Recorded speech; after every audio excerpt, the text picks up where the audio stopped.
Maybe we'll just spend a couple minutes and we'll just talk a little bit about the phases. Sure, let's do that, because I think it's important that everyone is aware, especially if you weren't here last time. So, I mean, everybody knows from our last one that Choices in Support for Independent Living is the CSIL program, and it's where the funds come directly to you to be able to hire your personal care attendants.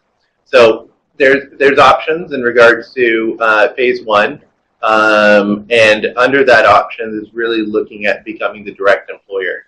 So, you know, are you ready and willing to manage your home support services, right? Becomes the question under this one. You know, are you ready to run a little small business? Because at the end of the day, that's what we were talking about last time, that it's really like running a business. And as much as we talked about last time how people see the CSIL program as night and day compared to agency systems, there's work to be done on this program. So under phase one, you are running the whole operation, and you know, you can hire a payroll person to help you with that, and you can even hire a facilitation recruiter as well to help you with some of the components. So so being a direct employer just means that you take on the full responsibility. You may still ask people for your help a little bit, but those are informal helps. Okay. Phase number two, you know, is looking at people that aren't able to manage their systems all by themselves, or not always able to. Right. I think is the message. That's a good point. Good point. So basically, you're forming a nonprofit society through the client support group side of things. This is one of the options under phase two, and the client support group can have your family, your friends, and you can have people that that know you, and you yourself can also be on that client support group as well.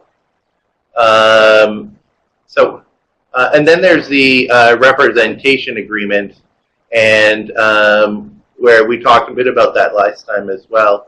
But you basically can designate somebody through the representation agreement to be that person that operates the CSIL program.